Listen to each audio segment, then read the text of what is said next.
Hello friends, welcome to Xmart study 2.0 YouTube channel. साथियों, आज इस क्लास में पॉलिटी के टॉप 25 क्वेश्चंस करेंगे जो साथियों 2023 में जो परीक्षाएं हुई हैं उनमें पूछा गया है। 2023 में बार बार ये क्वेश्चंस रिपीट हुए हैं, तो वो क्वेश्चंस को आज आपको इस वीडियो में करवाएंगे। तो आज का ये क्लास आपके लिए बहुत ज़्यादा महत्वपूर्ण होने वाला है अगर आप किसी भी गवर्नमेंट एग्जाम की तैयारी कर रहे हैं तो साथियों क्लास को एक लाइक कर दीजिएगा, क्योंकि आपके एक लाइक से हमें मोटिवेशन मिलता है। क्लास को अपने सभी दोस्तों के साथ जरूर शेयर करिए और आप में से कोई भी साथी नए हैं तो चैनल को सब्सक्राइब करके बेल आइकन को ऑन कर लीजिएगा। चैनल के अंदर बहुत ही इंपॉर्टेंट क्लासेस मैंने अपलोड की हैं, बहुत ही अच्छे कंटेंट आपको मिलेंगे। आप लोग सभी साथी उन सारी क्लासों को देख लीजिएगा ताकि जो है आपकी तैयारी बिल्कुल पूरी हो जाए।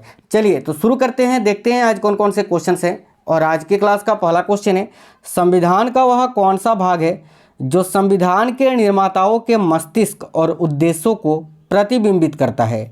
तो साथियों याद रखिएगा, संविधान का वह कौन सा भाग है, तो राज्य के नीति निर्देशक तत्व। देखिए, राज्य का नीति निर्देशक तत्व जो है, जो संविधान के निर्माताओं के मस्तिष्क और उद्देश्यों को प्रतिबिंबित करता है। बात करें साथियों राज्य के नीति निर्देशक तत्व की, तो देखिए राज्य का जो नीति निर्देशक तत्व है ये संविधान के भाग 4 में है। और देखिए अनुच्छेद अगर पूछे तो अनुच्छेद 36 से 51 में राज्य के नीति निर्देशक तत्व के बारे में बताया गया है। और देखिए राज्य का जो नीति निर्देशक तत्व है यह साथियों आयरलैंड के संविधान से प्रेरित है, यानी आयरलैंड के संविधान से लिया गया है, यह आपको याद रखना है। अगला क्वेश्चन है, भारत में संघ राज्यों का प्रशासन होता है किसके द्वारा। यानी देखिए भारत में जो केंद्र शासित प्रदेश है उनका प्रशासन किसके द्वारा होता है। तो देखिए इसका राइट आंसर हो जाएगा भारत के राष्ट्रपति के द्वारा। ऑप्शन नंबर ए राइट आंसर है, भारत के राष्ट्रपति के द्वारा भारत के केंद्र शासित प्रदेशों का प्रशासन होता है। अगला क्वेश्चन है, केंद्र सरकार के व्यय को नियंत्रित करने की शक्ति किसमें निहित है। अब देखिए केंद्र सरकार जो खर्चा करता है पैसों का, उस व्यय को नियंत्रित करने की जो शक्ति है वो है साथियों नियंत्रक एवं महालेखा परीक्षक में, जिसको हम बोलते हैं कैग। और देखिए नियंत्रक एवं महालेखा परीक्षक की नियुक्ति जो है भारत के राष्ट्रपति करते हैं और इसका प्रावधान संविधान के अनुच्छेद 148 में किया गया है, आपको याद रखना है।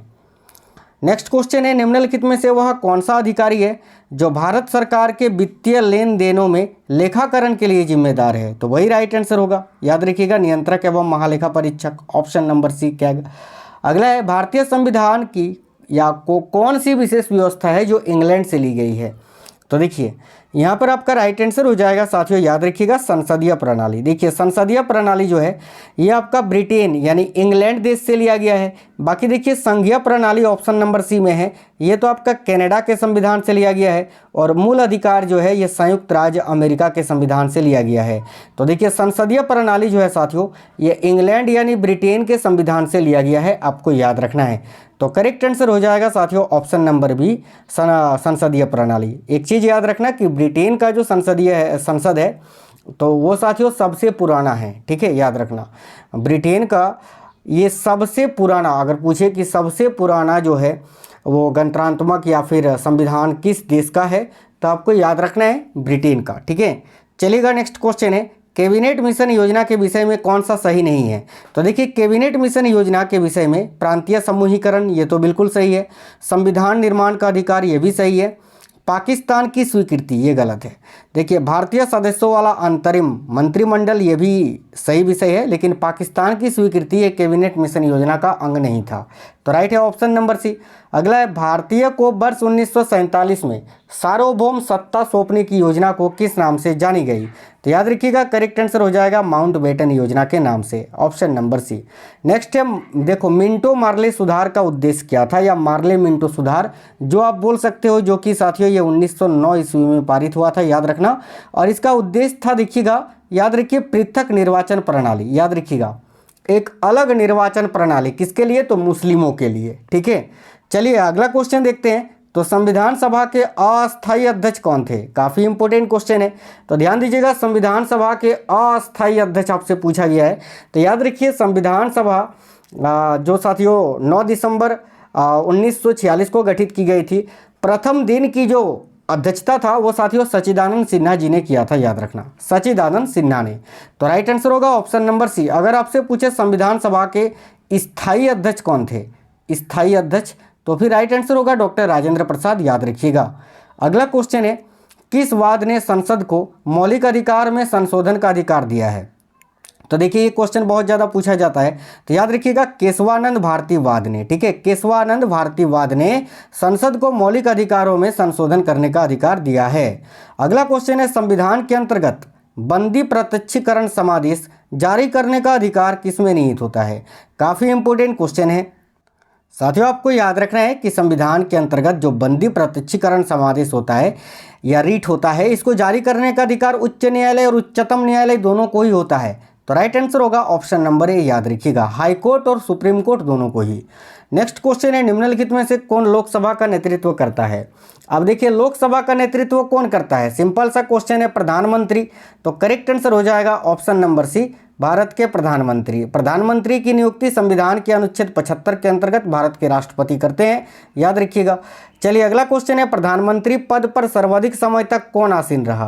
तो देखिए सबसे लंबे समय तक अभी तक प्रधानमंत्री रहे जवाहरलाल नेहरू जी, जो कि भारत के पहले प्रधानमंत्री थे, और सबसे अधिक समय तक बने रहने का प्रधानमंत्री पद पर बने रहने का रिकॉर्ड जो है अभी तक इन्हीं के पास है। आज का अगला क्वेश्चन है सबसे कम उम्र में प्रधानमंत्री पद पर आसीन होने वाले व्यक्ति कौन है? तो देखिए क्वेश्चन पूछा जाता है बहुत ही ज़्यादा। तो सबसे कम उम्र में प्रधानमंत्री पद पर आसीन होने वाले जो व्यक्ति हैं वह साथियों याद रखिएगा राजीव गांधी। करेक्ट आंसर है ऑप्शन नंबर ए। अगला है भारतीय संविधान को आप किस प्रकार वर्णन करेंगे? तो देखिए भारतीय संविधान को किस प्रकार वर्णन करेंगे? तो ऑप्शन नंबर सी मुझे सही लग रहा है। देखिए विश्व के सबसे विस्तृत संविधान में से एक। तो राइट आंसर हो जाएगा ऑप्शन नंबर सी। अगला क्वेश्चन है राज्यसभा के लिए नामित प्रथम फिल्म अभिनेत्री कौन थी? तो ध्यान दीजिए साथियों, राज्यसभा के लिए नामित होने वाली प्रथम फिल्म अभिनेत्री कौन थी? तो याद रखिएगा नरगिस दत्त। राइट आंसर होगा option number A, Nargis Dutt correct answer है, याद रखना है आपको। आज का अगला क्वेश्चन है भारतीय संसद के दोनों सदनों के संयुक्त अधिवेशन का सभापतित्व कौन करता है? यानी लोकसभा और राज्यसभा जब दोनों सदनों का संयुक्त अधिवेशन होता है तो उसकी अध्यक्षता कौन करता है? तो याद रखिएगा करेक्ट आंसर होगा लोकसभा अध्यक्ष, ऑप्शन नंबर बी। एक चीज़ और यहाँ याद रखिए कि देखिए संसद का जो दोनों सदनों का संयुक्त अधिवेशन होता है इसको बुलाता है भारत का राष्ट्रपति, ठीक है, इसको बुलाता है यानी कराने का अधिकार होता है भारत के राष्ट्रपति के पास, लेकिन इसकी अध्यक्षता कौन करता है? तो लोकसभा अध्यक्ष यानी स्पीकर, याद रखना। नेक्स्ट क्वेश्चन है प्रथम स्पीकर यानी लोकसभा अध्यक्ष जिसके खिलाफ लोकसभा में अविश्वास प्रस्ताव लाया गया था कौन थे? तो देखिए याद रखिएगा के.एस. हेगड़े, ठीक है, के.एस. हेगड़े वो प्रथम लोकसभा अध्यक्ष थे जिनके खिलाफ लोकसभा में अविश्वास प्रस्ताव लाया गया था। अगला क्वेश्चन है लोकसभा महासचिव जो लोकसभा सचिवालय का प्रमुख होता है ये किसके द्वारा नियुक्त किया जाता है? वेरी वेरी इंपॉर्टेंट क्वेश्चन है। देखिएगा साथियों याद रखना है लोकसभा महासचिव जो लोकसभा सचिवालय का प्रमुख होता है यह किसके द्वारा नियुक्त किया जाता है? तो बिल्कुल आप सभी साथियों को याद रखना है स्पीकर बता रहे हैं ना आप लोग, देखिए ध्यान से, वेरी वेरी इंपॉर्टेंट क्वेश्चन है, स्पीकर यानी लोकसभा अध्यक्ष के द्वारा। चलिएगा आज का अगला क्वेश्चन है भारत में पंचवर्षीय योजना बनाने की जिम्मेदारी किसकी है? तो देखिए भारत में जो पंचवर्षीय योजनाएं बनाया जाता था अभी बंद है, अभी नहीं बनाया जा रहा है, तो ये किसकी जिम्मेदारी थी? तो याद रखिएगा योजना आयोग की। योजना आयोग जिसका नाम बदलकर अभी नीति आयोग कर दिया गया है, याद रखिएगा नीति आयोग, ठीक है। कब? तो 1 जनवरी 2015 को ही इसका नाम बदल दिया गया था, याद रखना।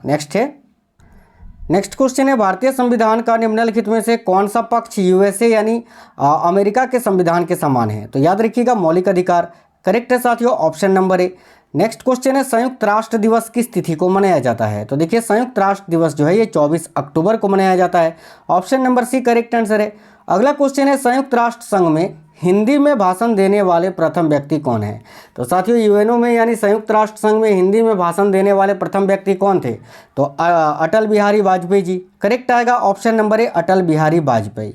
अंतर्राष्ट्रीय न्यायालय में कितने जज होते हैं? तो ध्यान से देखिएगा अंतर्राष्ट्रीय न्यायालय का मुख्यालय कहाँ है ये पूछा जाता है, तो याद रखिए द हेग में। द हेग कहाँ है साथियों? नीदरलैंड में। और देखिए अंतर्राष्ट्रीय न्यायालय में कुल जजों की संख्या होती है 15, option number D. Next question है अंतर्राष्ट्रीय मुद्रा कोष का मुख्यालय कहाँ पर है? तो देखिए अंतर्राष्ट्रीय मुद्रा कोष का मुख्यालय कहाँ पर है? वेरी वेरी इंपॉर्टेंट क्वेश्चन है, तो याद रखिएगा साथियों IMF यानी इंटरनेशनल मॉनिटरी फंड है ना, तो अंतर्राष्ट्रीय मुद्रा कोष का मुख्यालय जो है ये वाशिंगटन DC में आपका स्थित है। करेक्ट आंसर है ऑप्शन नंबर सी, याद रखना है आप सभी साथियों को। साथियों आज इस वीडियो में टॉप 25 क्वेश्चन से आपको करवाएं जो कि बहुत ही ज़्यादा इंपॉर्टेंट थे। अभी चैनल के अंदर आप जाइएगा, बहुत ही इंपॉर्टेंट क्लासेस मैंने करवाए हैं, आप लोग सभी साथी देख लीजिए। अलग अलग प्लेलिस्ट भी मैंने बना दिया है और वीडियोस में भी जाओगे तो आपको काफ़ी सारे इंपॉर्टेंट क्लास मिलेंगे। आप लोग सारे वीडियोस को ज़रूर देख लीजिएगा। देखिए आप लोग सभी क्लास को लाइक कर दीजिए, अपने सभी दोस्तों के साथ क्लास को जरूर शेयर करिएगा। आप में से कोई भी साथी नए हैं तो चैनल को सब्सक्राइब कर लीजिएगा। चलिए मिलते हैं नेक्स्ट क्लास में, तब तक के लिए जय हिंद साथियों, वंदे मातरम।